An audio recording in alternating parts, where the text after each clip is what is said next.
now be seated.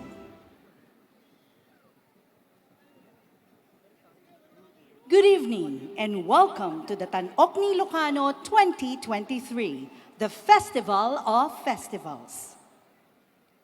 To begin our program, may we invite Governor Matthew Marcos Manotoc to give his welcome remarks.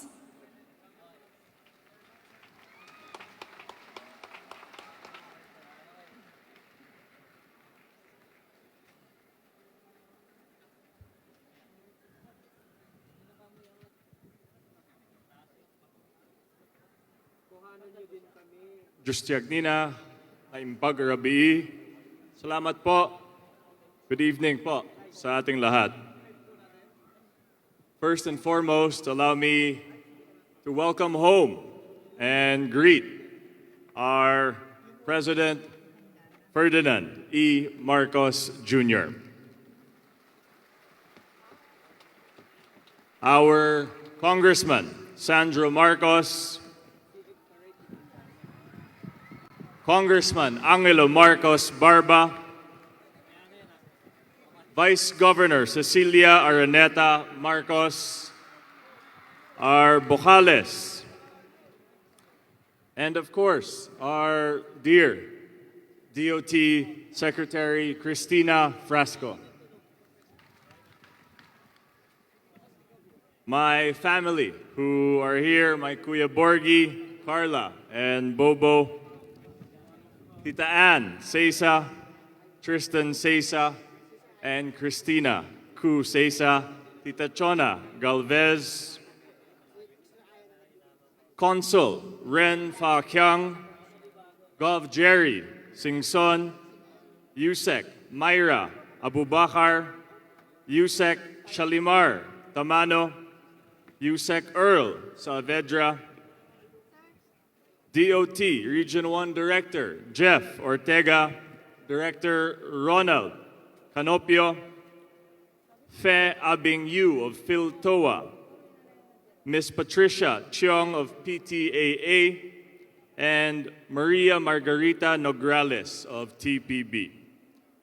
Mayor Elaine Sarmiento, Architect William T., who designed this Marcos Stadium, congratulations and thank you.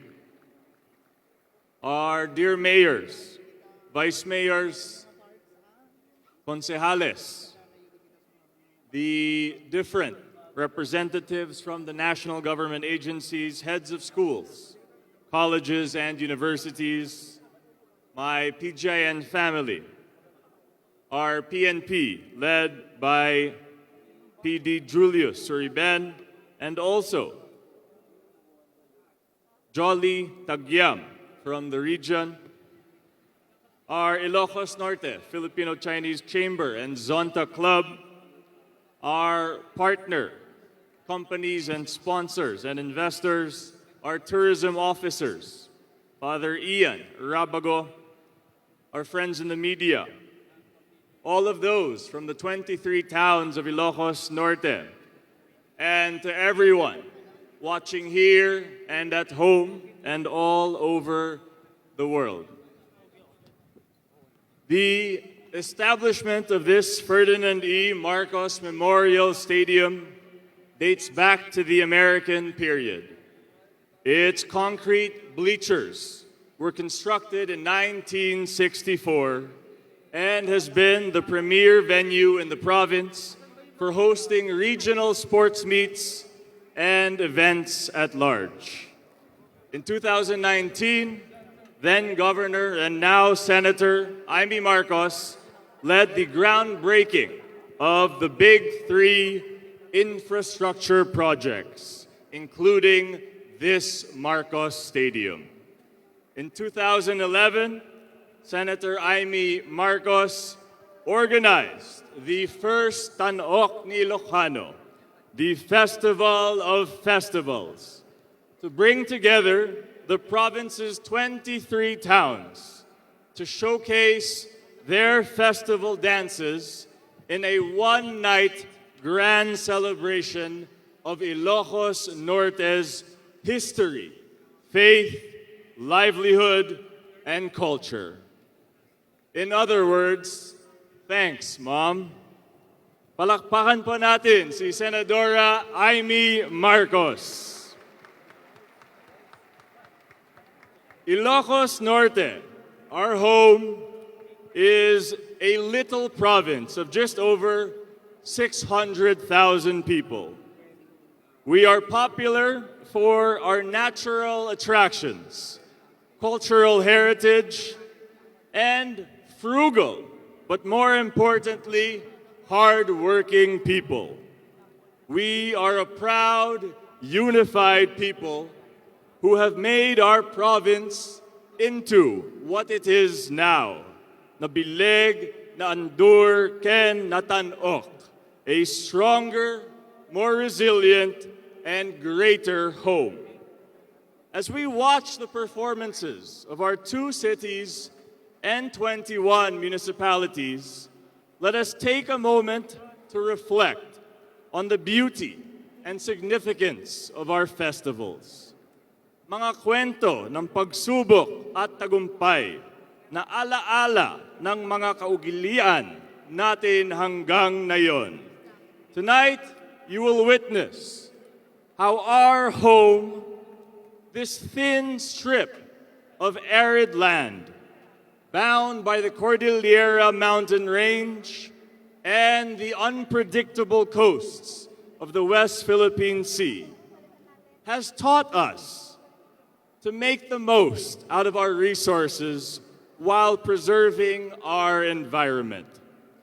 Sabay-sabay po nating ipagdiwang ang anibersaryo ng aming probinsya na simbolo ng mas mayamang tradisyon, mas maunlad na Ilocos Norte at mas maliwanag na bukas. Let us celebrate this momentous occasion with pride and joy. Let us honor our past, revel in the present, and look forward to our future with more promise and hope than ever before. Welcome to Ilocos Norte. Pasingkedan ti kinatanok ni Ilokano.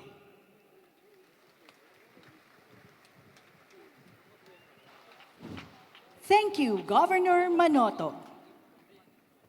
At this juncture, may we invite Representative Ferdinand Alexander A. Marcos to introduce our guest of honor.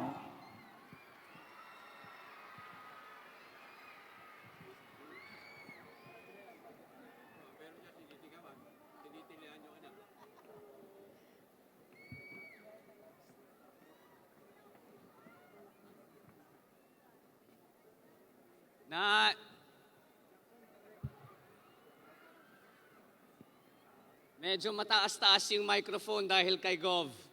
Kaya nakakahiya.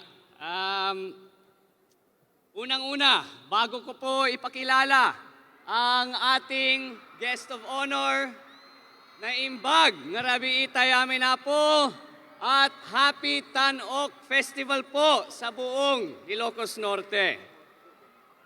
Amuyo po, sinasabi natin guest of honor pero parang homecoming na din to para sa ating minamahal na Pangulo. At alam nyo, amuyo po, kahit napakakuripot ang ating Pangulo, nung nalaman niya kung ano yung mga nagiging grand prize, ang ating cash prize ngayong gabi na ito, sinabi po ni Pangulong BBM na dadagdag po siya ng 1 milyon sa ating mga prize. Kaya agyaman kami unay, apo PBBM.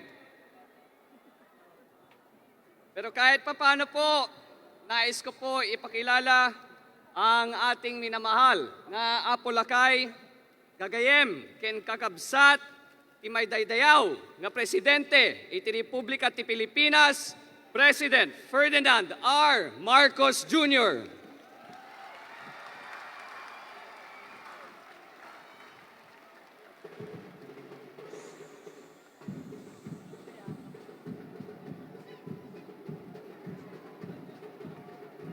Maraming salamat. Thank you to to the First District Congressman Sandro Marcos for your kind introduction. Yun lamang may kasama, sinubo mo ako doon sa 1,000,000 doon sa ano. But I'm the willing victim. Oh, please sit down. I'm the willing victim of your generosity.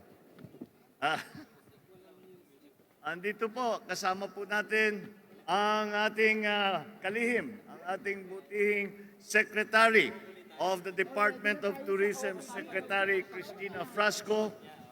Isinama ko siya. I wanted her to see the traditional culture of the Philippines at ito'y nagiging mahalaga para sa kanyang mga pinaplano para ipagmalaki ang kultura ng Pilipinas, ipagmalaki ang mga Pilipino sa buong mundo. Nang sa ganun ay tayo'y patulungan sa pag-aahon sa ating ekonomiya sa pamamagitan ng turismo. Ang ating host, our host for the evening is Ilocos Norte Governor Matt Panotok,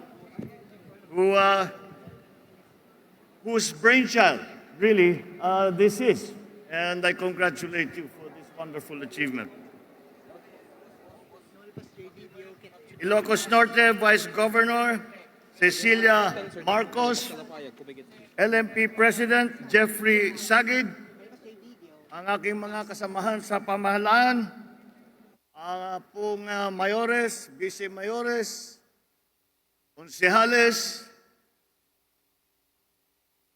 ang aking minamahal na kababayan ay ayatik nga kailyak na imbag nga rabi yamin.